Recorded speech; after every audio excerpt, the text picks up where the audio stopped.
بسم اللہ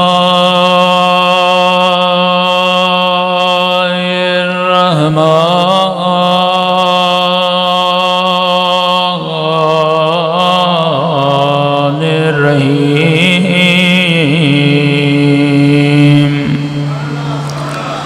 الحمد للہ رب العالمین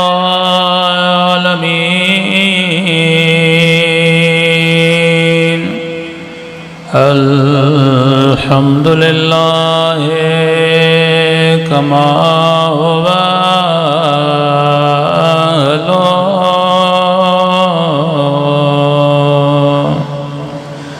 الصلاة والسلام على سيد المرسلين وخاتم النبيين أبي القاسم محمد صلوات صلی اللہ علیہ وسلم وعلى آله الطيبين الطاهرين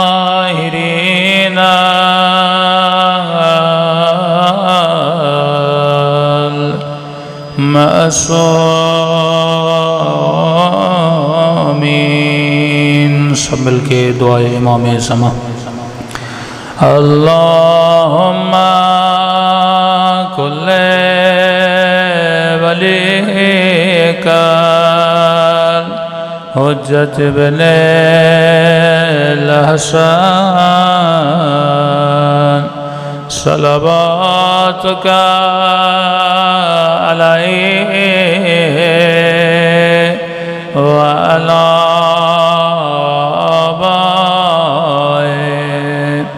في هذه الساعة وفي كل ساعة وليا وحافظا وقائدا وناصرا ودليلا وعينا حتى تسكنه أرضك طوعا وتمتعه فيها طويلا برحمتك يا ارحم الراحمین صلوات پڑھیں محمد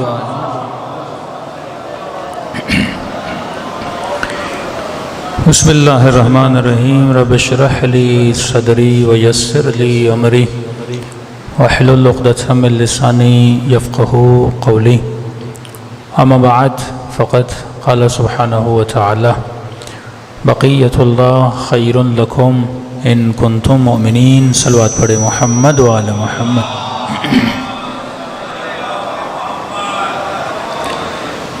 دعا ہے پروردگار عالم ہم سب کی عبادتوں کو اپنی بارگاہ میں قبول فرمائے اور جس مقصد زندگی اور حیات کی خاطر یہ مجالس رکھی جاتی ہیں خدا ان مقاصد میں بھی ہم سب کو کامیابیاں نصیب فرما دیں گزارش ہے آواز کا ایکو کم کر دیں بہت آواز گونج رہی ہے بار دیگر صلوات پڑھے محمد وعلی محمد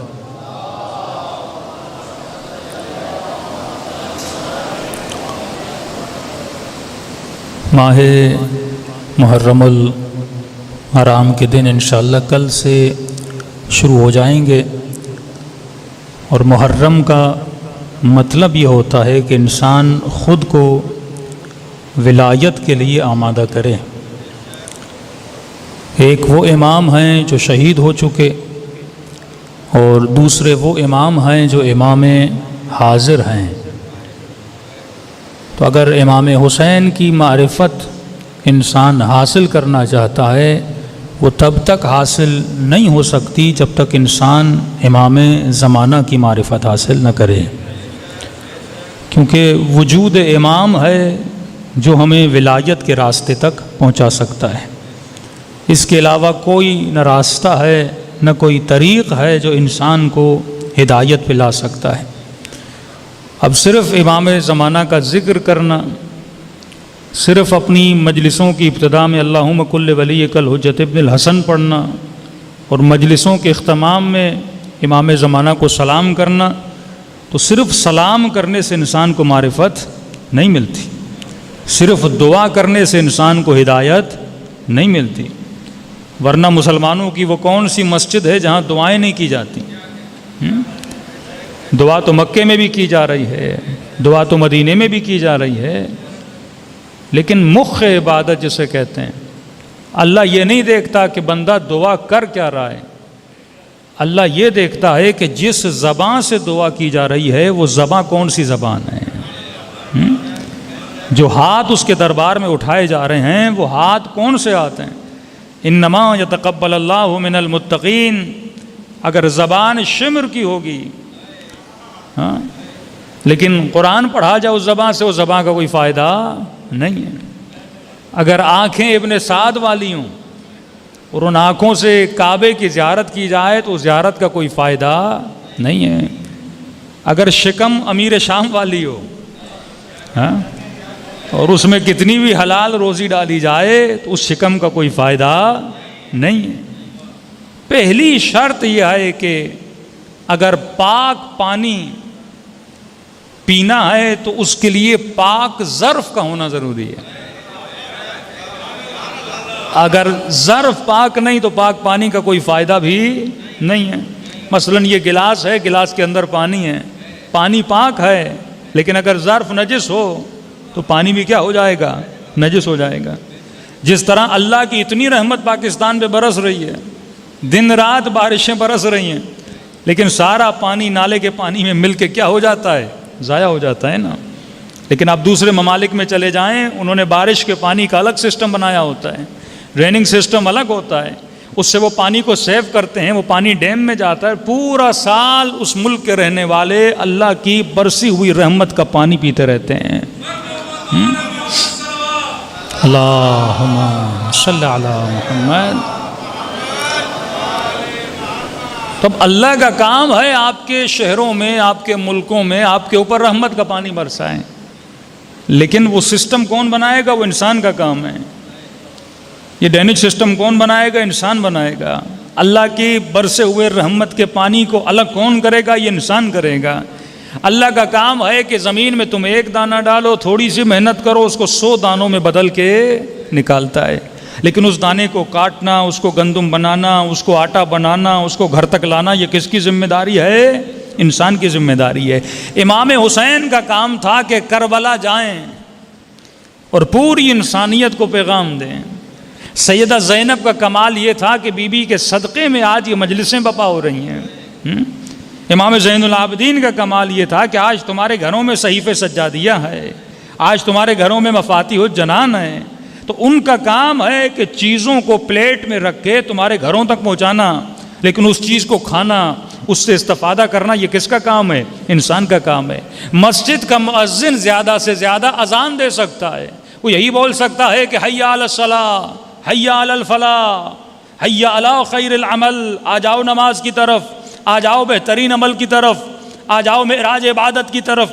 وہ صرف صدا دے سکتا ہے، لیکن گھر سے چل کر مسجد میں آنا یہ کس کا کام ہے؟ تیرا کام ہے۔ محرم کا کام ہے مجلس عزا کا فرش بچھانا، لیکن اس مجلس سے فائدہ لینا کس کا کام ہے؟ آپ کا کام ہے۔ ماں بھی زیادہ سے زیادہ کھانا بنا کے پلیٹ میں رکھتی ہے، بہت زیادہ ماں مہربان ہو جائے وہ لقمہ بنا کے تیرے منہ میں ڈالے گی، لیکن لقمے کو چبانا کس کا کام ہے؟ تیرا کام ہے۔ اب یہ نہیں ہو سکتا کہ بندہ بولے چباؤں گا بھی نہیں، پیٹ میں ڈالوں گا بھی نہیں۔ اللہ فرماتا ہے نہیں، میں صرف تمہیں ہدایت کا راستہ دکھاتا ہوں، میں تجھے یہ بتاتا ہوں کہ انعمت علیہم کون ہے، تجھے کن کے راستے پہ چلنا ہے، لیکن ان کو تلاش کرنا یہ تیرا کام ہے، حسین کو ڈھونڈنا یہ تیرا کام ہے، امام زمانہ سے ملنا یہ تیرا کام ہے۔ اب تو ایک قدم بڑھاتا ہے، خدا 10 قدم بڑھاتا ہے۔ صلوات پڑھے محمد و آل محمد۔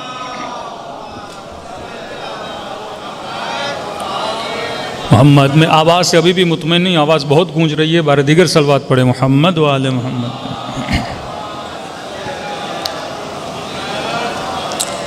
دیکھیے خطیب اور عوام کا جو لنک ہے وہ آواز کے ذریعے، اگر آواز ہی آپ تک صحیح نہیں پہنچے گی تو مجلس سمجھ رائے گاں ہو جائے گی۔ بار دیگر صلوات پڑھے محمد و آل محمد۔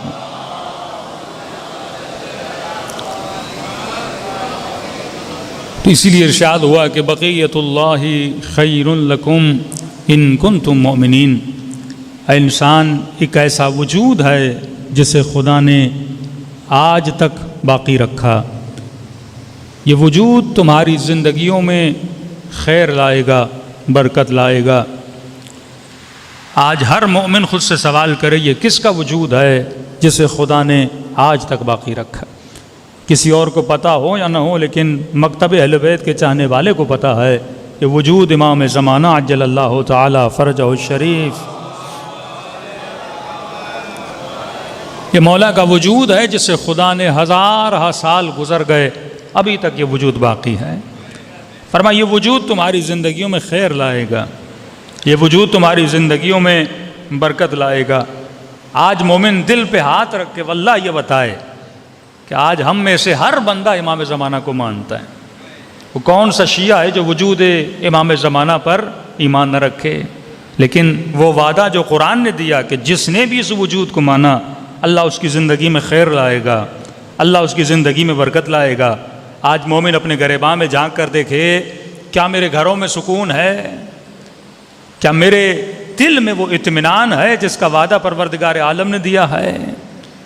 جبکہ خدا نے کہہ دیا جو بھی ولی کو مانے گا، جو بھی وقت کے امام کی ولایت کو مانے گا، اللہ اس کی زندگی میں خیر بھی لاتا ہے، اللہ اس کی زندگی میں سکون بھی لاتا ہے۔ اب یہاں پہ کیونکہ خیر اور سکون کی ڈیفینیشن ہمارے ذہنوں میں الگ ہے، تو مومن یہ سمجھتا ہے کہ جس نے امام زمانہ کو مانا اس کی زندگی میں خیر ہوگا۔ آج عام سے مومن کو اٹھائیے مجمع میں سے اور پوچھئے خیر کی ڈیفینیشن کیا ہے، خیر کہتے کس کو ہیں؟ کہتا ہے خیر کا مطلب یہ ہے کہ میں مالدار ہو، خیر کا مطلب یہ ہے زیادہ اولاد ہو، خیر کا مطلب یہ ہے کہ نیو رضویہ میں گھر ہو 400-500 گز کا، خیر کا مطلب یہ ہے گھر میں 4 گاڑیاں کھڑی ہوں۔ تو اگر خیر کا مطلب اور مراد یہ ہے تو سب سے زیادہ خیر تو انگریزوں کے پاس ہے، جن کے گھر بھی بڑے، جن کی گاڑیاں بھی زیادہ۔ اگر خیر کا مطلب یہ ہے تو سب سے زیادہ خیر تو آپ کے سیاستدانوں کے پاس ہے، جو جب چلتے ہیں تو 10-10 گاڑیاں ساتھ میں، بڑے بڑے بنگلو بھی ان کے پاس، باڈی گارڈ بھی ان کے پاس، دولت بھی ان کے پاس، حکومت بھی ان کے پاس، شہرت بھی ان کے پاس، مقام بھی ان کے پاس، مال بھی ان کے پاس۔ اور واللہ اگر خیر کا مطلب یہ ہوتا تو کیا کربلا میں جو امام حسین کا ساتھ دے رہے تھے کیا ان کی زندگی میں خیر نہیں تھا؟ کربلا میں کیا تھا ہور کے پاس؟ کربلا میں کیا تھا جناب زہیر کے پاس؟ لیکن سوال یہ ہے، ایک طرف یہ بنگلو، یہ دولت، یہ مال، یہ باڈی گارڈ، یہ ساری چیزیں رکھنے کے بعد بھی وہ بندہ مطمئن نہیں ہے، اور ہور کربلا میں سب کچھ گوانے کے بعد بھی مطمئن کھڑا ہے۔ خیر کوئی باہر کی چیز کا نام نہیں ہے، سکون کوئی باہر کی چیز کا نام نہیں ہے، سکون اندر کی چیز کا نام ہے۔ مثال دے رہا ہوں، آپ کو فون آیا بھائی آپ کے بچے کا ایکسیڈنٹ ہو گیا، خدا نخواستہ، ابھی آپ کو یہ نہیں پتا کہ مائنر ایکسیڈنٹ ہوا یا میجر ایکسیڈنٹ ہوا ہے، بس ایک فون لگی، ایک میسج آ گیا بچے کا ایکسیڈنٹ ہو گیا۔ جیسے پتا چلا فوراً دل جو ہے دھڑکنا شروع ہو جاتا ہے، اسٹریس انسان کی باڈی میں آ جاتا ہے، پریشانی انسان کی باڈی میں آ جاتی ہے۔ اس کا مطلب جو سکون ہے وہ باہر کی چیز کا نام نہیں ہے، سکون اندر کی چیز کا نام ہے۔ جیسے آپ کو پریشانی آتی ہے فوراً مضطرب کیا ہوتا ہے؟ انسان کا دل مضطرب ہو جاتا ہے۔ پریشان کیا ہوتا ہے؟ انسان کا دل پریشان ہو جاتا ہے۔ اب آئیے کربلا کے میدان میں ساری چیزوں کے دیکھنے کے باوجود بھی امام حسین کا دل مطمئن ہے، اور بیٹے کو شہید کروا رہا ہے لیکن دل مطمئن ہے۔ میثم تمار کو درخت سے باندھا گیا ہے، ہاتھوں کو کاٹا گیا ہے، زبان کو کاٹا گیا ہے، آنکھوں کو نوچا گیا ہے، لیکن جناب میثم تمار کا دل مطمئن ہے۔ تو اصل سکون تب ملتا ہے جب بندے کا دل مطمئن ہو۔ اب سوال یہ ہے کہ میرے دل کو وہ کون سی چیز ہے جو مضطرب کرتی ہے؟ اگر میرے دل کو بیٹا مضطرب کر رہا ہے، اگر میرے دل کو بیوی مضطرب کر رہی ہے، اگر میرے دل کو گاڑی مضطرب کر رہی ہے، اس کا مطلب میرا دل امام سے بندھا ہوا نہیں ہے، میرا دل گاڑی سے بندھا ہوا ہے۔ اب گاڑی کو اسکریچ لگ گیا، گاڑی کا دروازہ ٹوٹ گیا، گاڑی کا ایکسیڈنٹ ہو گیا، فوراً دل کیا ہو جاتا ہے؟ دھڑکنا شروع ہو جاتا ہے۔ میرے دل کی کنجی بچے کے ساتھ بندھی ہوئی ہے، اللہ نے بچہ چھین لیا، میرا دل مضطرب ہو جاتا ہے۔ میرے دل کی جو محبتیں ہیں وہ میرے گھر کے ساتھ جکڑی ہوئی ہیں، اچانک گھر گرا، سیلاب آ گیا، گھر کی دیوار گر گئی، بڑی محنت سے میں نے دیواریں بنائی، اس کا رنگ خراب ہو گیا، فوراً دل کیا ہو جاتا ہے؟ مضطرب ہو جاتا ہے۔ تو سوال یہ ہے وہ کون سی چیز ہے جو تمہارے دل کو دھڑکا رہی ہے؟ اگر دل امام زمانہ کی محبت میں دھڑک رہا ہے یہ دل مطمئن رہے گا، لیکن اگر دل دنیا کی محبت میں دھڑک رہا ہے یہ دل ہمیشہ مضطرب رہے گا۔ کیوں؟ کیونکہ دنیا کو بقا نہیں ہے، دنیا کو فنا ہے۔ حسین سے حسین عورت سے شادی کر لو، دل خوش، کیونکہ دل کو حسن پسند ہے، دل بڑا خوش ہے کیونکہ حسین خاتون سے شادی ہو گئی، اور خدا نہ خواستہ کوئی ایسی بیماری ہو گئی، کوڑ کی بیماری ہو گئی، اس کا حسن چلا گیا، چمڑی خراب ہو گئی، دل کیا ہو جائے گا؟ مضطرب ہو جائے گا، کیونکہ اس نے حسن کی وجہ سے شادی کی تھی، جیسے حسن گیا دل مضطرب ہو گیا۔ بندہ بڑا پریشان ہے، نوکری مل جائے، نوکری مل جائے، اب اس کو 50,000 تنخواہ والی، 60,000 تنخواہ والی نوکری مل گئی، اب اس کا دل کیا ہے؟ بڑا مطمئن ہے، بڑا خوش ہے، لیکن جیسے کوئی افسانہ ہوا، اس کی نوکری اس کے ہاتھ سے نکل گئی، دل کیا ہو گیا؟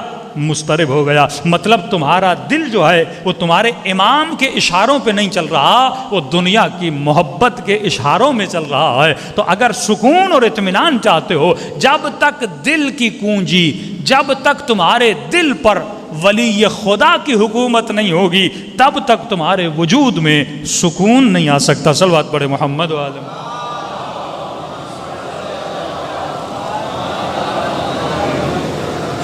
بارے دیگر صلوات پڑھے محمد و آل محمد۔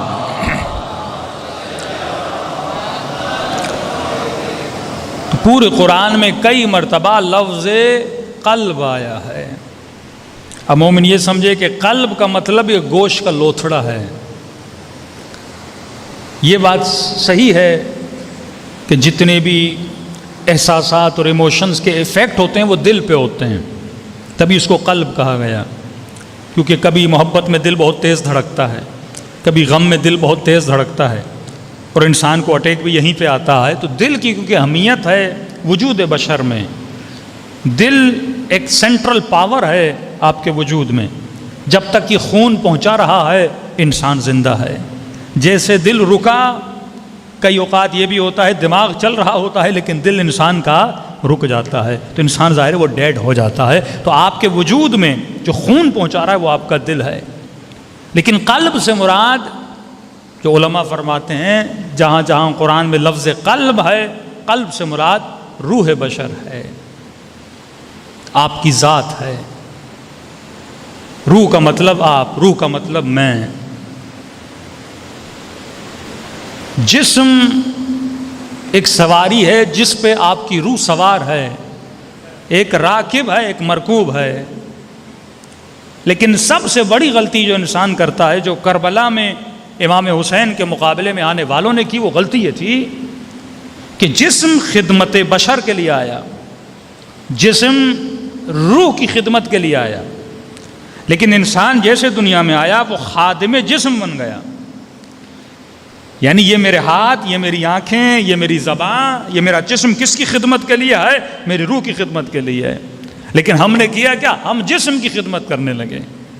اچھے سے اچھا کھانا جسم کے لیے، کھانا روح کی غذا نہیں ہے، جسم کی غذا ہے۔ اچھے سے اچھا لباس کس کے لیے؟ جسم کے لیے۔ اچھی سے اچھی سواری کس کے لیے؟ جسم کے لیے۔ اچھے سے اچھے مزے، اچھے سے اچھی جگہیں گھومنا پھرنا، یہ کس کے لیے ہے؟ جسم کے لیے ہے۔ اب انسان سے پوچھا جائے کہ اگر آپ کو 5 لاکھ دیے جائیں آپ کہاں گھومنے جاؤ گے؟ تو اگر وہ طالب جسم ہوگا تو کہے گا میں ترکی گھومنے جاؤں گا، میں یورپ گھومنے جاؤں گا۔ لیکن اگر اسے روح کی غذا چاہیے ہو تو وہ کہے گا میں کربلا گھومنے جاؤں گا۔ کبھی آپ نے سوچا کہ اللہ ہر بندے پہ حج واجب کرتا ہے؟ جو صاحب استطاعت ہے، پیسہ ہے، مال ہے، دولت ہے، اس پہ حج واجب ہے۔ اب جب آپ حج پہ جاتے ہیں وہاں پہ نہ کوئی گرینری ہے، نہ وہاں پہ برفیلا موسم ہے، نہ وہاں پہ کوئی اتنے خوبصورت درخت ہیں، ایک بنجر زمین، سوکھی زمین، شدت کی گرمی کہ بندے کے سر کی کھالیں جل جاتی ہیں، اتنی گرمی ہوتی ہے طواف کرتے کرتے۔ وہاں پہ خدا نے اپنا گھر بنایا۔ میں کہوں خدایا، گھر بنانا تھا تو سوئٹزرلینڈ میں بناتا، کعبہ بنانا تھا کشمیر میں بناتا، کہ بندہ تیرے گھر کی زیارت بھی کر دیتا، ساتھ میں سیر و تفریح بھی ہو جاتی، تھوڑا سا مزہ بھی ہو جاتا، ادھر ادھر گھوم بھی لیتے۔ تو اللہ کی آواز کیا آئے گی؟ میں تجھے جسم کے مزے کے لیے نہیں بلا رہا، میں تیرے روح کی اطاعت کے لیے بلا رہا ہوں۔ خالصتاً تو میری عبادت کے لیے، ذرہ برابر اس عبادت میں شرک نہیں ہونا چاہیے۔ اگر بندہ یہ سوچ کے 40 پہ جائے کہ 40 پہ کھانے بہت اچھے ملتے ہیں، اس نے زیارت حسین میں شرک کیا ہے۔ ہاں بھائی دوسرے دنوں میں جانے میں 40 میں جاؤں گا، کیوں؟ پیکیج بھی سستا ہوتا ہے، ہوٹل کا خرچہ بھی نہیں بھرنا پڑتا، اور راستے میں نظر و نیاز بھی بہت ہوتا ہے۔ تو اس کا مطلب یہ زیارت امام حسین کے لیے نہیں جا رہا، یہ کس چکر میں جا رہا ہے؟ کھانے کے چکر میں جا رہا ہے۔ عرب خدمت بہت کرتے ہیں، کوئی پاؤں دباتا ہے، کوئی کپڑے دھوتا ہے، یہ ساری باتیں لوگ کرتے ہیں نا۔ تو مطلب میں خالصتاً زیارت امام حسین کے لیے نہیں جا رہا۔ اللہ نے کہا جب تو کعبے کی زیارت کے لیے خالصتاً، وہاں پہ کوئی گرینری نہیں، وہاں پہ کوئی حسن نہیں، وہاں پہ کوئی نیچر کا حسن نہیں ہے، تو صرف میرے گھر کی زیارت کے لیے خالصتاً۔ کس کو زحمت میں ڈال؟ اپنے جسم کو، جس سواری پر تو سوار ہے اسے زحمت میں ڈال، کیونکہ یہ کبھی بھی خود کو زحمت میں ڈالنا نہیں چاہتا۔ آپ 1 مہینہ رمضان کے روزے رکھو گے، 3 دن عید مناؤ گے، چوتھے دن آپ کے لیے روزہ رکھنا بڑا مشکل ہوتا ہے، کیونکہ 1 مہینہ یہ تکلیف میں چلتا ہے، اور اس کو تکلیف پسند نہیں ہے۔ جسم ہمیشہ آسائش چاہتا ہے، جسم ہمیشہ سکون چاہتا ہے، لیکن روح جسم کی آسائش کو پسند نہیں کرتا، روح اپنی آسائش کو پسند کرتا ہے۔ اور روح کی آسائش کس میں ہے؟ روح کی آسائش پروردگار عالم کی محبت میں ہے اور اس کی اطاعت میں ہے۔ اب بندے کو اگر اللہ کی اطاعت میں مزہ نہیں آ رہا، یہ نہ سمجھے کہ میرے روح کو مزہ نہیں آ رہا، آپ کے جسم کو مزہ نہیں آ رہا، کیونکہ جسم دنیا کی لذتوں کو پسند کرتا ہے اور روح آخرت کی لذتوں کو پسند کرتی ہے۔ صلوات پڑھے محمد و آل محمد پہ۔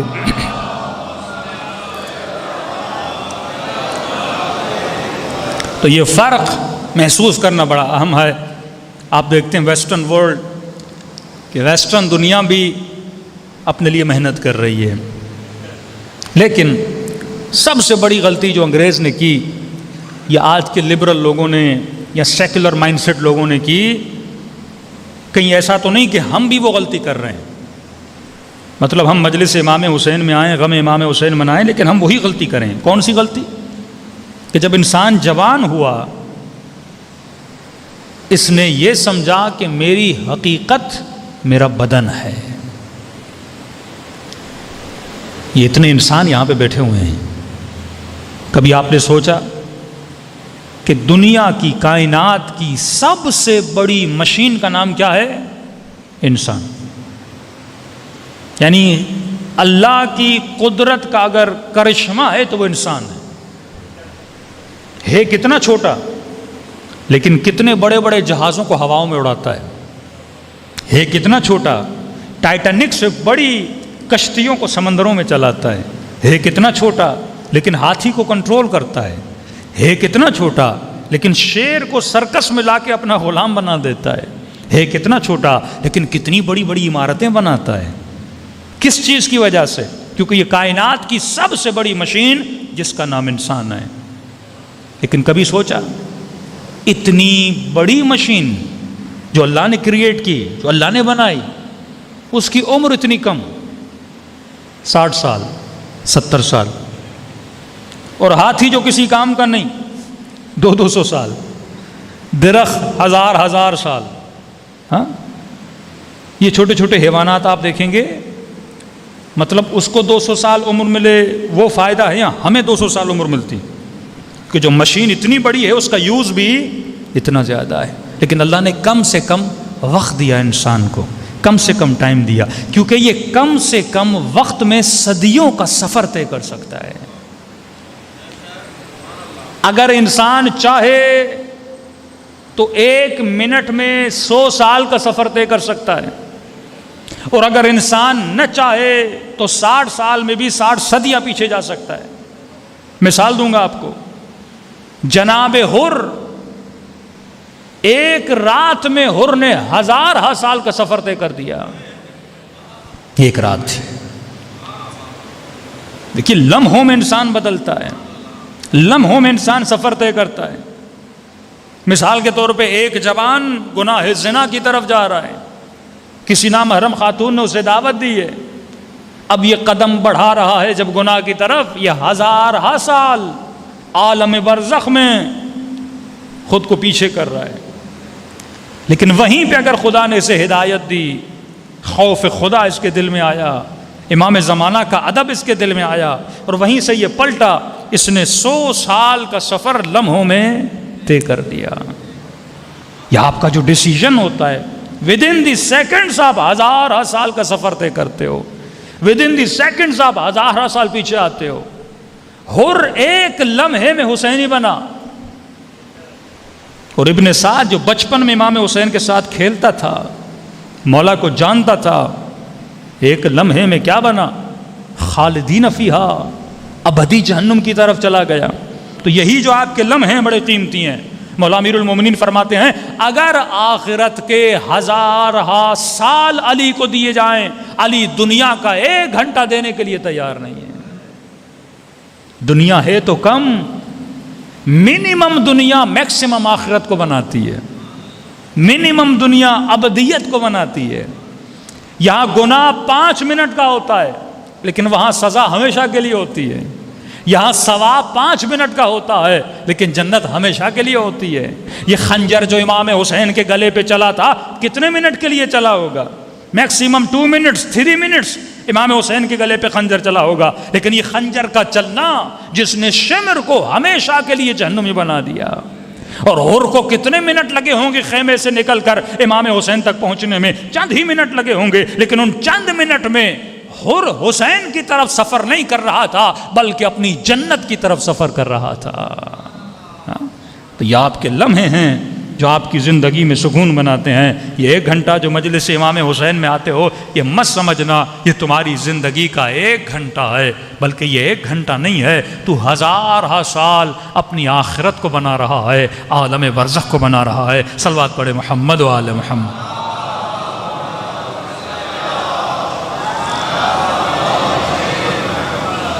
تو انسان جب تک اپنی حقیقت نہیں سمجھتا، ولی خدا کی حقیقت کو سمجھ نہیں پائے گا. انشاءاللہ 10 دنوں میں آپ کی خدمت میں معرفت امام اور معرفت نفس. جب تک اپنی معرفت نہیں تب تک امام کی معرفت نہیں، جب تک اپنی معرفت نہیں تب تک خدا کی معرفت نہیں. اس زمانے میں مور دین 90% لوگوں کو پتہ ہی نہیں ہے کہ ہم دنیا میں آئے کیوں ہیں. پتہ ہی نہیں ہے ہم یہاں کمانے کیا آئے ہیں، کرنے کیا آئے ہیں. شہرت کا بھوکا انسان، دولت کا بھوکا انسان، جبکہ جانتا ہے ہر شے یہاں پہ رہ جائے گی، اور جہاں پہ مجھے جانا ہے وہاں پہ کیا لے کر جانا ہے یہ ولی خدا بتائے گا. کربلا میں امام حسین کیا لے کر آئے، اور جب اللہ کی طرف جا رہے تھے تو کیا لے کر گئے، اور جو امام حسین کو قتل کرنے آئے تھے وہ کیا لینے آئے تھے، اور ولی خدا کو شہید کرنے کے بعد وہ کربلا سے کیا لے کر گئے. کہ عالم یہ ہے کہ سیدہ زینب سب کچھ گنوانے کے بعد بھی کہتی ہیں میں نے حسن کے علاوہ کچھ نہیں دیکھا، اور یزید سب کچھ پانے کے بعد بھی اپنے تخت پہ بیٹھا ہے، لیکن اس کے دل میں وہ سکون نہیں ہے، اطمینان نہیں ہے، کیونکہ دنیا کی عظیم سے عظیم تر چیز بھی تجھے مل جائے، بالآخر اسے کیا ہے؟ فنا ہے۔ تو اگر دنیا سے دل لگاؤ گے فنا ہو جاؤ گے، لیکن اگر بقا سے دل لگاؤ گے اللہ تجھے بقا عطا کرے گا۔ الا بذکر اللہ تطمئن القلوب، اللہ کے ذکر سے دل مطمئن ہوتے ہیں۔ اب یہ ذکر کیا ہے؟ انسان اس کو جانے۔ ذکر کا مطلب کیا ہے؟ جب تک دل میں محبت خدا نہیں ہے، جب تک اللہ کے ساتھ تمہارا کانٹا نہیں لگتا، فرماتے انسان سب سے پہلے جس گود میں آتا ہے وہ ماں کی گود ہے، ماں کی گود کے بعد کس گود میں آتا ہے؟ دنیا کی گود میں آتا ہے نا، لیکن سب سے پیاری ترین گود کس کی ہے؟ پروردگار عالم کی گود ہے۔ انسان یہ سمجھتا ہے کہ شادی میں سکون ہے، لیکن علماء فرماتے ہیں روح کا میلاب جب تک پروردگار عالم سے نہیں ہوتا تب تک یہ روح بھٹکتی رہتی ہے، اس کے وجود میں سکون نہیں ہوتا، لیکن جب یہ روح خدا سے مل جاتی ہے اب خدا اسے وہ دولت دیتا ہے، کیونکہ کائنات کس نے بنائی؟ خدا نے بنائی۔ دریا کس نے بنائے؟ خدا نے بنائے۔ چاند کس نے بنایا؟ خدا نے بنایا۔ سونا کس نے بنایا؟ اللہ نے بنایا۔ چاندی ہیرے جواہر کس نے بنائے؟ خدا نے بنائے۔ تو اب ظاہر ہے جس کو خدا مل گیا اس کو یہ سب کچھ مل گیا۔ اس لیے مولا علی کے پاس لوگ آتے تھے، یا علی حکومت آپ کا حق تھا، یہ تخت و تاج آپ کا حق تھا، مولا آج وہ حکومت پر ہیں۔ مولا فرماتے ہیں یہ حکومتیں علی کے نزدیک مچھر کے پر کے برابر بھی نہیں ہیں، کیونکہ یہ حکومتیں محدود ہیں۔ علی کو خدا نے ولایت عطا کی ہے، اور وہ ولایت ولایت الہی ہے، جسے اس کی ولایت مل جائے اسے پھر کائنات میں کسی چیز کی ضرورت نہیں ہے۔ صلوات پڑھے محمد والے محمد پہ۔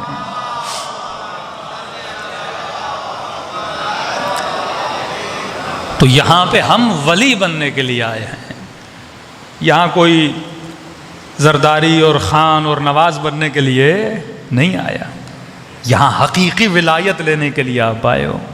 اور وہ ولایت اگر کسی کو مل جائے تو یہ دل جن چیزوں کی وجہ سے دھڑکتا ہے اس دل میں سکون آ جائے گا۔ وہ خاک کی زمین پر بھی بیٹھا ہو لیکن بندہ کیا ہوگا؟ مطمئن ہوگا۔ اب ایک مرتبہ امیر شام اپنے تخت پہ تھا اور بڑا خوش کہ اتنے میرے چاہنے والے، اتنے میرے ماننے والے۔ تو امر عاص آپ جانتے ہیں کہ یہ بھی اللہ کی دین ہے، خدا کسی کو تیز دماغ دیتا ہے۔ جناب مختار بہت تیز دماغ کے مالک تھے، کیس، ہوشیار، تیز تھے۔ اللہ آپ کو 3-4 بچے دیتا ہے، ایک بچہ آپ کا بڑا تیز ہوتا ہے، اللہ کی دین ہے۔ اب اللہ اگر آپ کو نعمت دے رہا ہے، آپ اس نعمت کو یوز کہاں کر رہے ہو؟ دنیا میں جتنے فسادات ہوئے وہ ان پڑھ لوگوں نے نہیں کیے۔ دنیا میں آپ جتنی تباہی دیکھ رہے ہیں نا، یہ کہتے ہیں نا بھائی بچے پڑھاؤ، پڑھے لکھوں سے معاشرہ بنتا ہے۔ پڑھائی سے معاشرہ نہیں بنتا، تزکیے سے معاشرہ بنتا ہے، تہذیب سے معاشرہ بنتا ہے۔ دنیا کو ان پڑھوں نے تباہ نہیں کیا، پڑھے لکھوں نے تباہ کیا۔ ایٹم بم کوئی ان پڑھ تو نہیں بنا سکتا نا، پڑھا لکھا بندہ بنائے گا۔ پی ایچ ڈی پاس، ایم فل کیے ہوئے لوگ جنہوں نے اتنے تھیسز لکھے، انہوں نے دنیا میں تباہی پھیلائی۔ بم کس نے بنایا؟ پڑھے لکھوں نے۔ یہ دنیا کے جتنے حکمران آپ دیکھتے ہیں کیا یہ ان پڑھ ہیں؟ کیا پڑھے لکھے لوگ ہیں نا۔ یہ آپ کے سینٹ میں جتنے سینیٹر ہیں کیا یہ میٹرک فیل لوگ ہیں؟ کیا پڑھے لکھے لوگ ہیں؟ اور یہی پڑھے لکھے لوگ بکتے ہیں، یہی پڑھے لکھے لوگ فساد پھیلاتے ہیں، یہی پڑھے لکھے لوگ معاشروں کو تباہ کرتے ہیں۔ کوئی کہتا ہم آکسفورڈ سے پڑھ کے آئے، کوئی کہتا ہم کیمبرج سے پڑھ کے آئے۔ یہی لوگ بکتے ہیں، اپنی ضمیروں کو بیچتے ہیں، یہی معاشروں میں تباہی پھیلاتے ہیں۔ تو علم کا آنا کمال نہیں ہے۔ قاضی شریح بھی عالم تھا، علم کا آنا کمال نہیں ہے۔ کئی مفتی کراچی میں ہیں جو پڑھے لکھے ہیں، علم حدیث جانتے ہیں، علم قرآن جانتے ہیں۔ آج تک کفر کا فتویٰ کسی جاہل نے نہیں دیا، عالم نے دیا ہے۔ لوگوں کو لڑاتے کون ہیں ممبروں سے؟ جاہل لڑاتے ہیں کیا؟ جو دین پڑھ کے حدیث پڑھ کے آتے ہیں پھر لوگوں کو لڑاتے ہیں۔ تبھی اللہ نے کہا قد افلح من زکا وقد خاب من دسا۔ اگر تو ان پڑھ رہے وہ اچھا ہے، لیکن تزکیہ کر، اپنا تہذیب اپنے وجود میں لا، جسے یہ پتا نہ ہو کہ میں علم حاصل کیوں کر رہا ہوں، جسے یہ پتا نہ ہو میں دولت حاصل کیوں کر رہا ہوں، جسے یہ پتہ نہ ہو میں شادی کیوں کر رہا ہوں، جسے یہ پتہ نہ ہو میں بچے کو اسکول کیوں بھیج رہا ہوں، جسے یہ پتہ نہ ہو میں بزنس کر کیوں رہا ہوں، جسے یہ پتہ نہ ہو میں مجلس پڑھ کیوں رہا ہوں، جسے یہ پتہ نہ ہو میں دنیا میں لایا کیوں گیا ہوں۔ اتنی بڑی کائنات، اتنا بڑا سسٹم، اتنا بڑا نظام شمسی خدا نے کس لیے بنایا؟ تاکہ تو دنیا میں آئے، 4 بچے پیدا کرے، ان کو اسکول میں بھیجے، ایک گھر بنائے، گاڑی بنائے، اور پھر تو دنیا سے چلا جائے۔ پھر تو عبث ہے اس کائنات کا بننا۔ اتنے چھوٹے مقصد کے لیے خدا نے کائنات بنائے کہ تو 4 دکان بنائے، 4 گاڑیاں بنائے، 4 لوگوں میں مشہور ہو جائے، پھر تو دنیا کا بنانا ہی فضول تھا۔ پھر ایسی کائنات کا بننے کا فائدہ کیا؟ اس مقصد کے لیے کائنات بنی تھی کہ امام حسین آئے اور نبی کے ایسے پیارے خوبصورت نواسے کو کربلا کے میدان میں شہید کر دیا جائے۔ اس مقصد کے لیے سیدہ زینب کی چادر لٹی، اس مقصد کے لیے اہل بیت نے تکلیفیں اٹھائی۔ نہیں میرے عزیز، جس انسان کو پتہ ہی نہیں میں آیا کیوں، صبح سے لے کر شام تک جس ہال میں شیطان ہمیں گھما رہا ہے، انسان کو پتہ ہی نہیں میں کہاں گھوم رہا ہوں۔ تو عمر سعد کو خدا نے، عمرو عاص کو خدا نے بڑا دماغ دیا تھا۔ اب سوال یہ، بندہ اس دماغ کو استعمال کہاں کرتا ہے؟ ایک جوان ہے، اس کی آواز اچھی ہے، اگر خدا تجھے اچھی آواز دیتا ہے کس لیے دے رہا ہے؟ ایک جوان حسین ہے، اگر خدا تجھے حسن دے رہا ہے کیوں حسن دے رہا ہے؟ کسی کو اللہ نے حسین چہرہ دیا، کسی کو اللہ نے حسین مسکراہٹ دی، تو سوچ تو صحیح خدا یہ تجھے کیوں دے رہا ہے؟ اب تو ان چیزوں کو کہاں پہ استعمال کر رہا ہے؟ یہ تیرا ارادہ ہے، اس کا کام ہے عطا کرنا، تیرا کام ہے اس کی عطا کو صحیح راستے پہ استعمال کرنا۔ عمرو عاص امیر شام کے پاس بیٹھا، کہا کہ معاویہ ابن ابی سفیان بڑے خوش لگ رہے ہو۔ کہا کیوں خوش نہ رہوں، یہ لوگ مجھے اتنا مانتے جو ہیں، مطلب مجھے اتنا مانے کہ میرے کہنے پہ علی کے مقابلے میں چلے جائیں، اس سے بڑی خوشی ہوگی کیا میرے لیے؟ کہا تو کیا سمجھتا ہے یہ لوگ تجھ سے محبت کرتے ہیں؟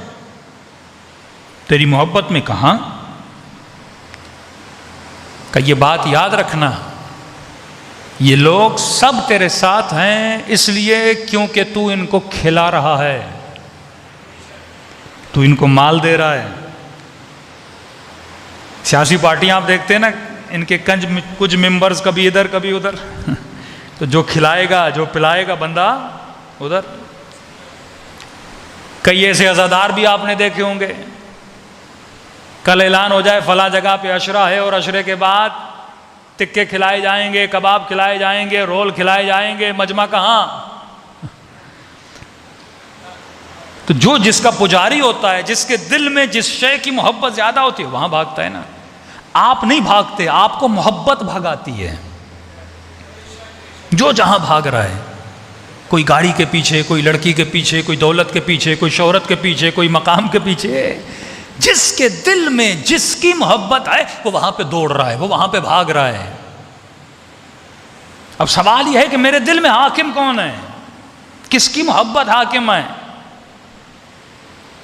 ہاں بیٹے کی محبت ہے، ہاں امام حسین کی محبت ہے، ہاں دولت کی بھی محبت ہے، یہ ساری چیزیں ضروریات زندگی ہیں، لیکن کس کی محبت زیادہ ہے؟ کس کی محبت کس محبت پہ سوار ہے؟ وہ تمہاری پوری باڈی کو رول کرتا ہے، حاکم ہوتا ہے۔ کہا کہ امیر شام معاویہ، یہ مت سمجھنا تو یہ جتنے لوگ تمہارے ساتھ ہیں تمہاری محبت میں، کہ کیا مطلب؟ کہ کل فقیر ہو جاؤ گے نا یہ تجھے چھوڑ کے چلے جائیں گے۔ کہ ان کا یہ سروکار نہیں ہے، نہ ان کے دل میں معاویہ کی محبت ہے، نہ ان کے دل میں علی کا بغض ہے۔ کل ان کو علی پیسہ دے گا یہ علی کے پاس، کل تو فقیر ہو جائے اور علی امیر ہو جائے، اور علی نے ان کو سکے دے، ان کو درہم دے۔ امام حسن کو چھوڑ کے کیوں گیا عبید اللہ؟ 10,000 کے قریب اس کو سکے اور درہم ملے، مولا حسن کو چھوڑ کے چلا گیا۔ کہ کل ان کو علی ابن ابی طالب پیسے دیں گے یہ علی کے پاس چلے جائیں گے۔ کہ سچ کہاں؟ کہ یہ مت سمجھ ان لوگوں کے دل میں کوئی تمہاری معرفت ہے، یہ تمہاری محبت میں تمہارے ساتھ ہیں۔ کیا آزمانا چاہتے ہو یہ لوگ کتنے ان پڑھ ہیں، یہ لوگ کتنے جاہل ہیں؟ کہاں آزمانا چاہتا ہوں. اس نے کہا ٹھیک ہے تو مجھ پہ چھوڑ دے. اس نے پورے شہر میں اعلان کیا کہ بھائی وقت کے بادشاہ امیر شام کی مجبوری ہو گئی ہے، وہ جمعے کے دن یہاں نہیں ہوں گے، ان کو سفر کرنا ہے اور بہت اہم سفر ہے. لہٰذا اتنے عظیم بادشاہ، اتنی عظیم شخصیت کے پیچھے نماز پڑھنے سے ہم لوگ محروم نہیں ہونا چاہتے.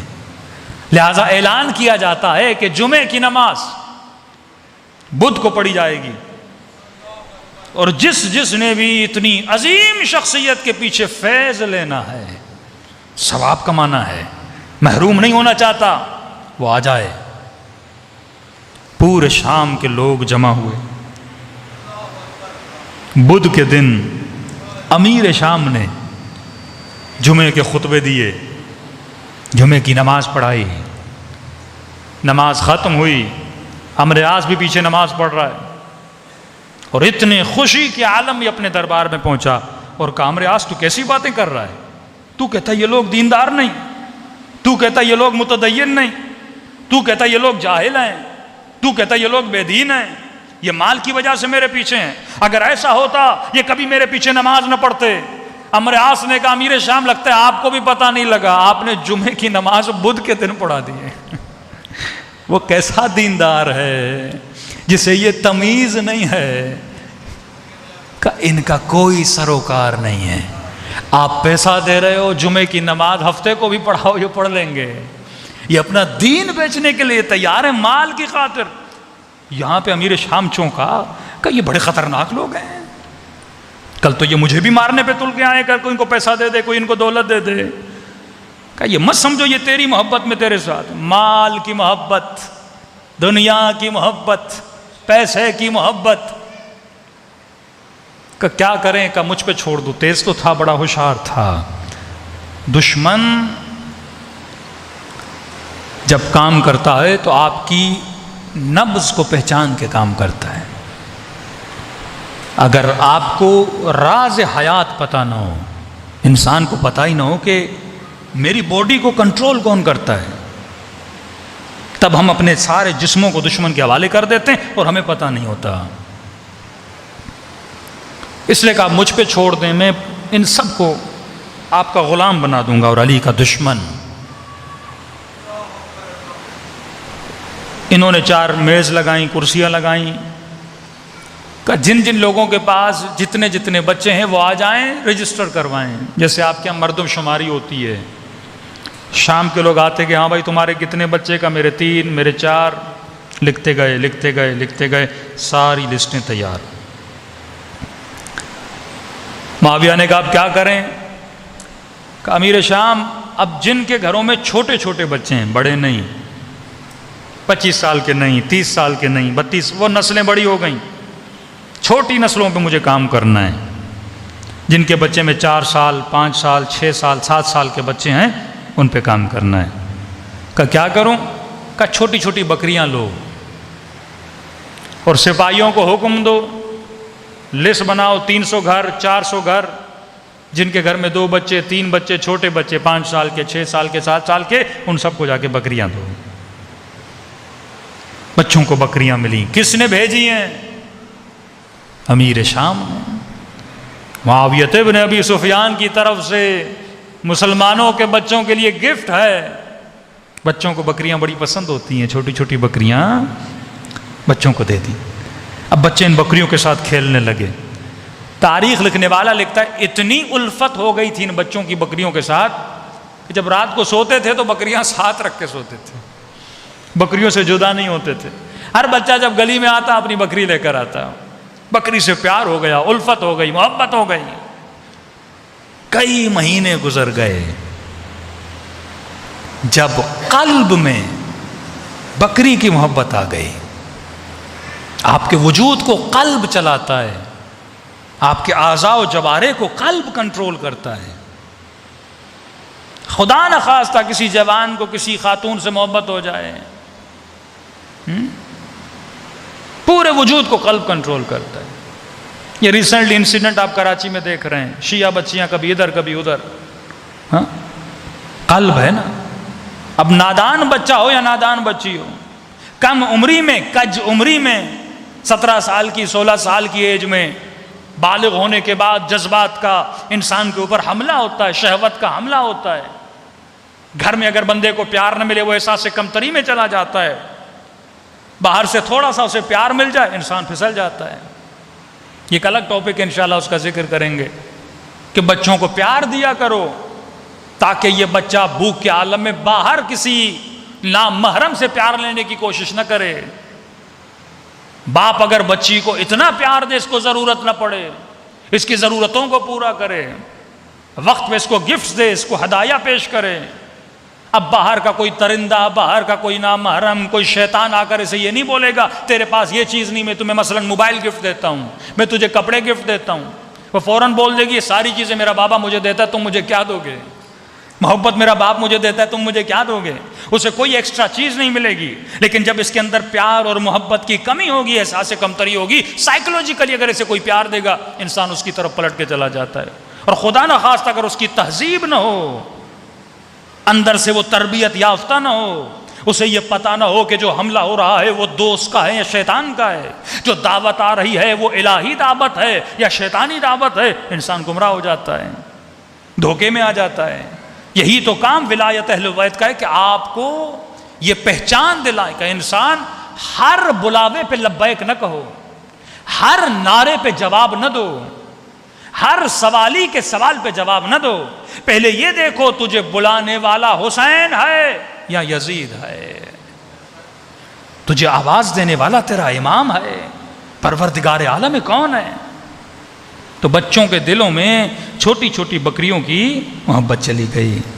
اب جب محبت آ گئی، رات کے اندھیرے میں کہا سپاہی بھیجو. معاویہ نے کہا تو کر کیا رہا ہے؟ پھر لسٹیں لکھوائیں، بچوں کو بکریاں دلوائیں. اب کہہ رہے بکریوں کو لے کر آؤ. کہا آپ نہیں سمجھ رہے، آگے دیکھتے جائیے میں کیسی نسلیں تمہارے لیے تیار کروں گا، وہی نسلیں جو کربلا میں جا کے حسین کا قتل کریں گی، وہی نسلیں جو آج تک باقی ہیں دشمنی اہل بیت علیہ الصلوۃ والسلام میں. کب بکریوں کو لوگ اب کیا کریں؟ کہ جب بچے پوچھیں کہ یہ بکریاں ہم سے کون چھین رہا ہے. دیکھیے نا، ایک ماں کو جب اپنے بچے سے پیار ہو، اب اس کا سگا بھائی، اس کی سگی بہن، کوئی دوست اس سے اس کا بچہ چھین لے اور اس کے سامنے اس کے بچے کو مارنا شروع کر دے، اتنی دشمنی اس کے دل میں آ جاتی ہے. اب بچوں کے دل میں الفت ہے. کھلونا بھی بچے سے کوئی چھینے نا، بچے کو بندہ اچھا نہیں لگتا. بکریاں چھینی اور انہی نو نہال بچوں کے سامنے ان بکریوں کو ذبح کیا. اور جب بچوں نے پوچھا یہ بکریاں کون، تم ہو کون جو ہم سے یہ چیزیں چھین رہے ہو، جو ہماری ہیں، ہمیں گفٹ دی گئی ہیں، ہم نے انہیں بڑا کیا ہے، رات کو ان کے ساتھ سوتے، صبح شام دوپہر جن کو چارہ دیے بچے دیتے تھے. کہ کون، کس نے تمہیں بھیجا ہے؟ تو کہا ہمیں علی نے بھیجا ہے. بکریوں کو ذبح کیا. کیوں ذبح کر رہے ہو؟ کہ علی نے حکم دیا ہے. اب اس نے امیر شام کو کہا یہ وہ نسلیں ہیں جو بڑی ہوں گی اور تیرے لیے لڑیں گی. کس کی دشمنی میں؟ علی کی دشمنی میں. میں نے بچپن میں ان کے دل میں کس کی دشمنی ڈال دی ہے؟ علی کی دشمنی ڈال دی ہے. اب سوچو جب تمہارے چھوٹے بچے مجلس امام حسین میں آتے ہیں، تم اس کے دل کے پیالے میں کس کی محبت ڈال رہے ہو؟ حسین کی محبت ڈال رہے ہو. اور کس کی نفرت بھر رہے ہو؟ یزید کی نفرت بھر رہے ہو. اسی طرح یہی تمہارے بچے جب ٹی وی پر بیٹھتے ہیں تو ٹی وی والے اس کے دل میں کس کی محبت ڈالتے ہیں؟ شیطان کی محبت ڈالتے ہیں. یہی تمہارا بچہ ایک بہت ماڈرن اسکول میں جا کے جب پڑھتا ہے کہ مولانا انگلش میڈیم اسکول ہونا چاہیے، لیکن باپ کی یہ توجہ نہیں جو اسے پڑھانے والی ٹیچر ہے اس کے دماغ میں کون سا گند بھرا ہوا ہے، وہ تربیت یافتہ ہے کہ نہیں ہے، وہ اس کے دل میں کس کی محبت کو بھر رہی ہے. اب مختلف محبتیں جب تمہارے بچے کے دل کے پیالے میں چلی جائیں گی، پھر یہ بچہ کبھی مجلس میں ہوگا، کبھی گانے سن رہا ہوگا، کبھی اچھے کپڑے، کبھی پھٹے ہوئے کپڑے، کبھی کربلا میں نظر آئے گا، کبھی کسی بری جگہ پہ نظر آئے گا، کیونکہ محبتیں دل میں کیا ہو چکی ہیں؟ بڑھ چکی ہیں۔ ایک مکس تم نے جوس بنا دیا اس کے دل میں، کبھی اسے یہ اچھا لگتا ہے، کبھی اسے وہ اچھا لگتا ہے، لیکن اگر اس کے دل میں صرف اور صرف ولی خدا کی محبت ہوتی، یہ بھی جناب قاسم کی طرح جملہ بولتا کہ جب چچا نے پوچھا قاسم کیف عندک الموت، فرمائے چچا احلا شہد سے زیادہ میٹھی ہے۔ جب تصور امام تمہارے دل میں بناتا ہے تو مولا فرماتے ہیں مومن شہد کی طرح میٹھا ہوتا ہے۔ مومن سے کوئی رنجیدہ نہیں ہوتا۔ مومن جس کی محفل میں بیٹھتا ہے لوگ تمنا کرتے ہیں یہ ہمارے بیچ میں رہے، کیونکہ یہ شہد کی طرح میٹھا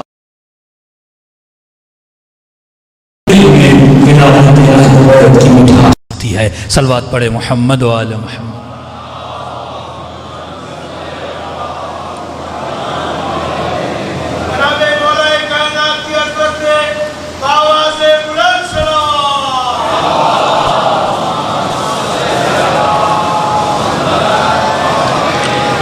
وقت بہت ہو چکا، گزارش ہے کل اگر ٹائم پہ آپ لوگ آ جائیں، کیونکہ کچھ ٹاپکس ایسے ہوتے ہیں جو ریلیٹڈ ہوتے ہیں۔ بعض مجالس سنگل مجالس ہوتی ہیں، اگر آپ کل کی مجلس میں بھی نہیں آئے تو اگلی مجلس میں بہت کچھ مل جاتا ہے، لیکن بعض اوقات مجالس ریلیٹ ہوتی ہیں ایک دوسرے سے، تو جب تک پچھلی مجلس سمجھ میں نہیں آئے گی آپ کو اگلی مجلس سمجھ میں نہیں آئے گی۔ کئی مجالس عوامی ہوتی ہیں، کئی مجالس علمی ہوتی ہیں۔ عوامی مجالس میں عوام کو خوش کیا جاتا ہے، علمی مجالس میں عوام کو زحمت کرنی پڑتی ہے مجلس کو سمجھنے کے لیے، پوائنٹس نوٹ کیے جاتے ہیں، پھر مولانا سے پوچھے جاتے ہیں مولانا یہ پوائنٹ مجھے سمجھ میں نہیں آیا۔ کئی مجالس سننے کی حد تک ہوتی ہیں، کئی مجالس پریکٹیکل ہوتی ہیں، یعنی آپ کو فارمولیز دیے جائیں گے، آپ پریکٹیکل لائف میں جا کے انہیں اپلائی کریں، پھر جو رزلٹ ملیں بولیں مولانا یہ رزلٹ مجھے ملا، اس چیز سے مجھے رزلٹ ملا۔ ورنہ ہم 20 سال سے مجلسیں سنیں لیکن اگر وجود میں ترقی نہ آئے تو اس کا کوئی فائدہ نہیں ہے۔ اگر آج علی والا ہی بے سکون ہو پھر اس ولایت کا فائدہ کیا؟ آج حسین کرنے والا ہی سکون میں نہ، اس کی زندگی میں ہی مزہ نہ ہو، پھر ہم کیا دوسروں کے لیے رول ماڈل بنیں گے؟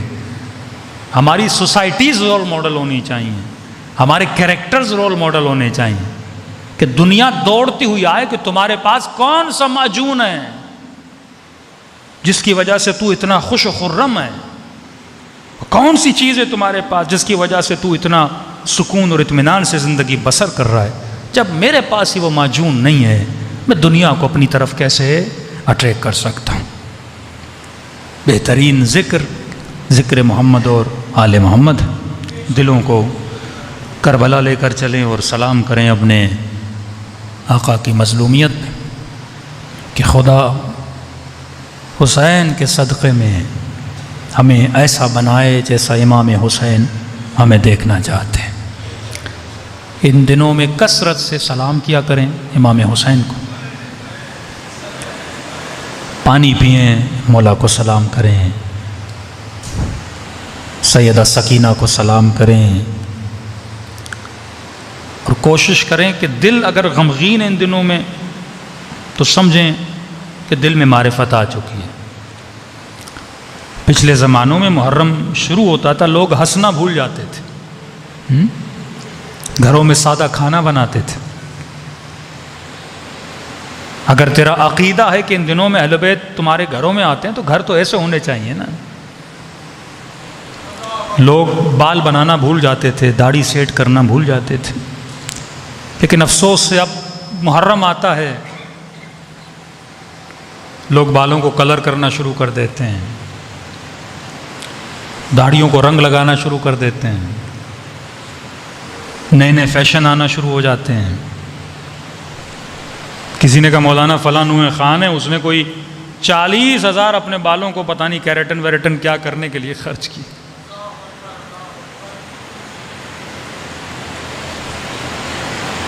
مطلب دل میں غم نہیں ہے، یہ ایک رسم ہے۔ غم ہوتی تو ہم اتنے خرچے اپنے بالوں پہ کرتے، کپڑوں پہ کرتے۔ اگلی مجالس میں حدیث پڑھوں گا، یہ اس زمانے میں جو تفاخر کیا جا رہا ہے، فخر فروشی، حدیث مطلق رسول خدا ہے، جو فخر فروشی کرے وہ کبھی جنت میں نہیں جا سکتا۔ مطلب پورا فوکس میری ذات پہ آ چکا ہے۔ ایک نوحہ سنو تو مولا حسین پہ فوکس کم ہے، لیکن پڑھنے والے کا اپنی ذات پہ فوکس زیادہ ہے۔ جگہ جگہ دکھاوا کیا جا رہا ہے کہ جتنا میں دیکھا جاؤں، فرماتے نہیں، قلب میں اگر غم امام حسین ہے، دل کو غمگین رکھو، ان دنوں میں ربط رکھو امام حسین سے، کوشش کرو دن میں 1 مرتبہ کم از کم زیارت عاشورہ پڑھا کرو، عشاء کے بعد زیارت وارثہ پڑھا کرو، تاکہ یہ دل زیادہ سے زیادہ مربوط ہو امام حسین کے ساتھ۔ اور جب دل ٹوٹ جاتا ہے، جب دل غمگین ہو جاتا ہے، پھر اللہ کی آواز آتی ہے، میں ٹوٹے ہوئے دلوں کی آواز کو سنتا ہوں نا، امن یجیب المضطر اذا دعا ویکشف السوء۔ پھر وہ لذت خدا انسان کو عطا کرتا ہے جس کا تصور انسان نے نہیں کیا۔ جسم امام بارگاہ میں ہیں، لیکن اپنی فکر کو، اپنی ارواح کو کربلا کی طرف متوجہ کرے، اور سب مل کے اپنے آقا امام حسین کو سلام پیش کریں۔ السلام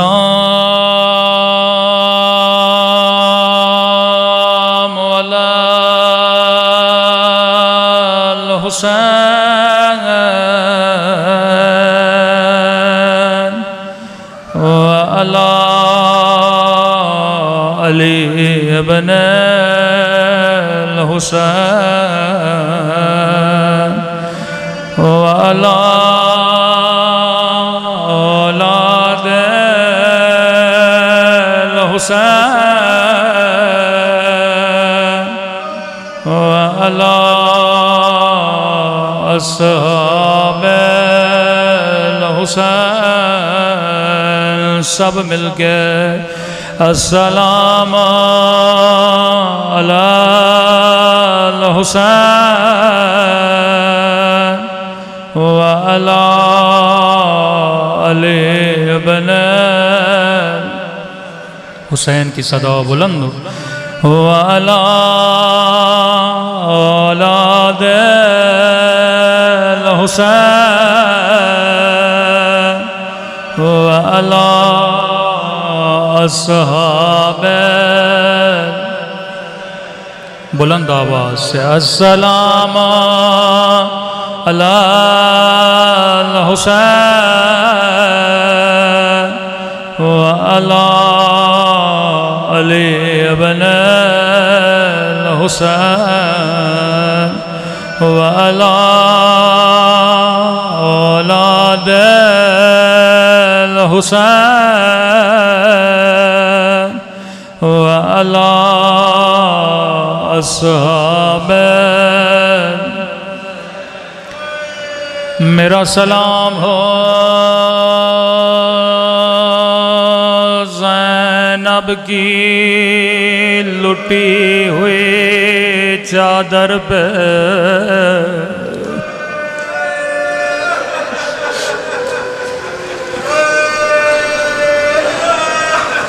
میرا سلام ہو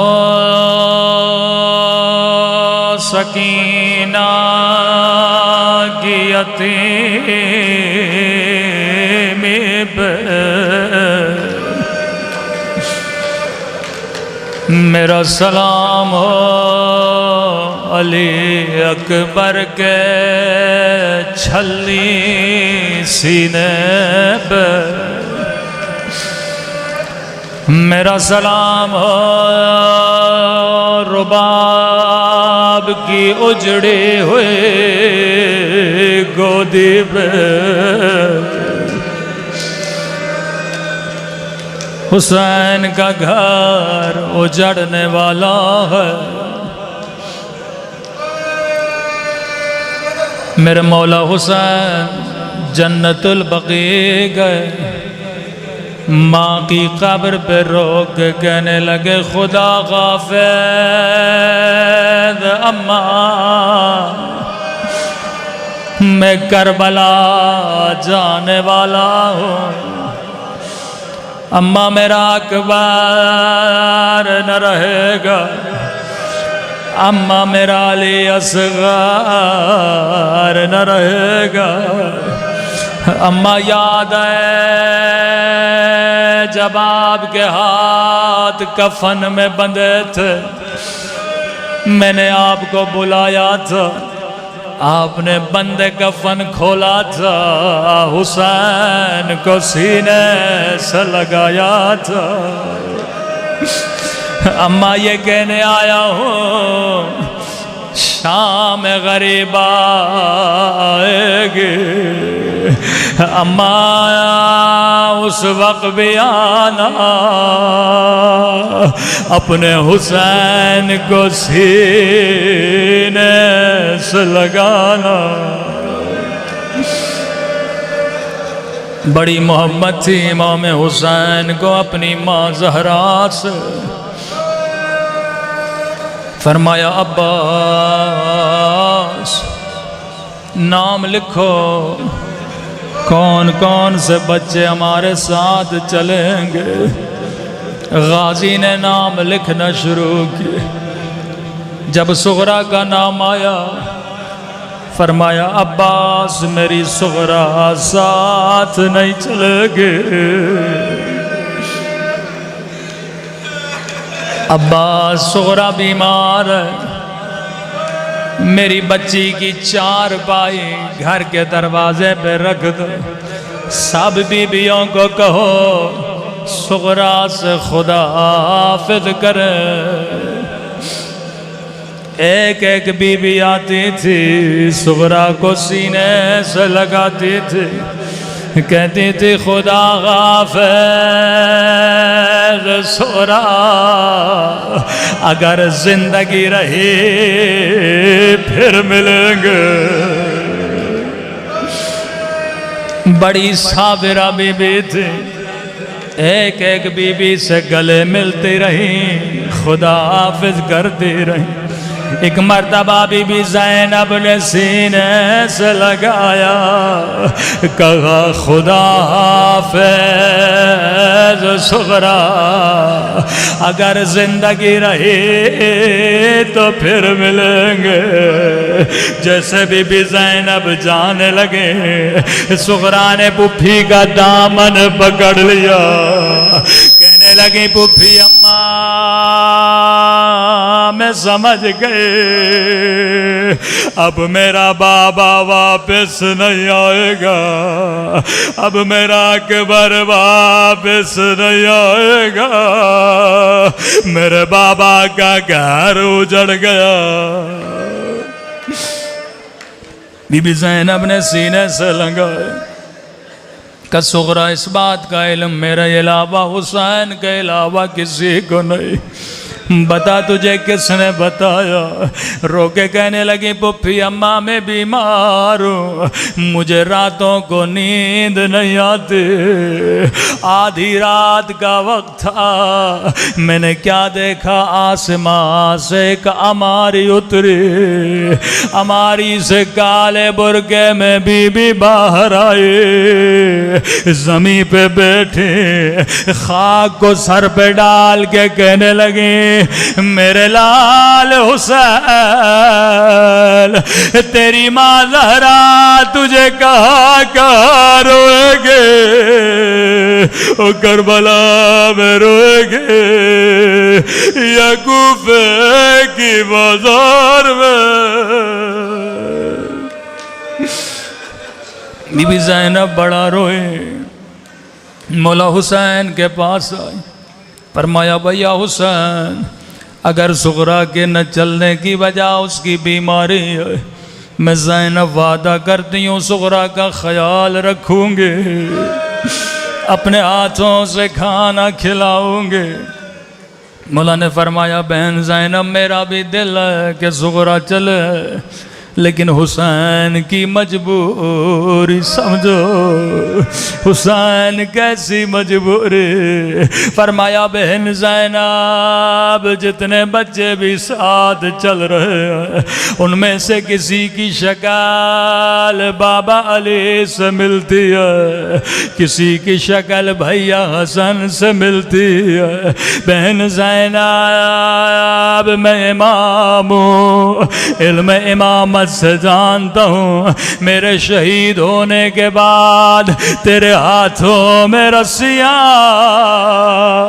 تیرے سر سے چادر چھین جائے گی. او بہن زینب میری صغرا کی شکل میری اماں زہرا سے ملتی ہے.